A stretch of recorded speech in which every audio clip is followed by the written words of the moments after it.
আসসালামু আলাইকুম রহমতুল্লাহি ওয়া বারাকাতুহু। আশা করি সবাই ভালো আছেন।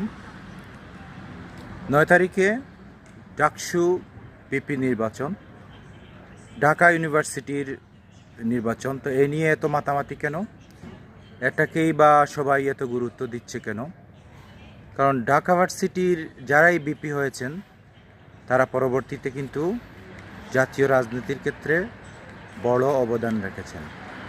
এই ঢাকা ভার্সিটির বিপিজিএস পদে যারাই নির্বাচিত হয়েছেন তাদের কয়েকজনের নাম, আগে যারা নির্বাচিত হয়েছিলেন তাদের নাম বললে আমরা পরবর্তী তাদের যে কন্ট্রিবিউশন বাংলাদেশের রাজনীতিতে তা আমরা দেখতে পাবো। তুফায়েল আহমেদ, তারপরে বিপি নূর, তারপরে গুলাম আজম, তারপরে মতিয়া চৌধুরী, মান্না, এরকম অনেকে যারা ডাকসু বিপি নির্বাচিত হয়েছিলেন এবং পরবর্তীতে রাজনীতিতে কিন্তু ওনারা বড় বড় নেতা হয়ে গিয়েছেন। তো ঢাকা ভার্সিটি কেন, ঢাকা ভার্সিটিতে যারা বিপি নির্বাচিত হয় তারা কেন এত গুরুত্বপূর্ণ? কারণ এটা একটা কথা আমরা জানলেই বুঝবো, যেমন শিক্ষাই জাতির মেরুদণ্ড। শিক্ষাই জাতির মেরুদণ্ড, বাংলাদেশের সর্বোচ্চ বিদ্যাপীঠ হচ্ছে ঢাকা ইউনিভার্সিটি।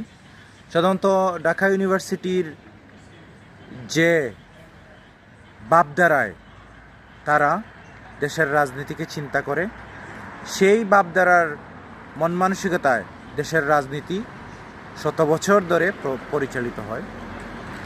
যেমন আগে বেশিরভাগ ধর্মনিরপেক্ষতা এবং বাম ঘরানার লোকেরাই, যদিও গোলাম আজম বাদে, নির্বাচিত হয়েছিলেন এবং দেশের রাজনীতিও সেইভাবেই ঘুরেছে। একটা দেশের রাজনীতি পরবর্তী প্রেক্ষাপট সেই দেশের সর্বোচ্চ বিদ্যাপীঠ যে বিশ্বাস করে সেভাবেই তৈরি হয়। এরকম ইংল্যান্ডের যে রাজনীতি সেটা অক্সফোর্ড ইউনিভার্সিটি যেভাবে তাদের মন মানসিকতা সেভাবেই তৈরি হয়েছে। সরবন তৈরি করেছে ফ্রান্স। আমেরিকার রাজনীতি তৈরি করেছে মন মানসিকতা হার্ভার্ড, এইরকম বড় বড় ইউনিভার্সিটিগুলো। তারপরে জার্মানির হামবুর্গ বিশ্ববিদ্যালয়। তো সব কিছুই কিন্তু মূলত শিক্ষার উপর ডিপেন্ডেন্ট।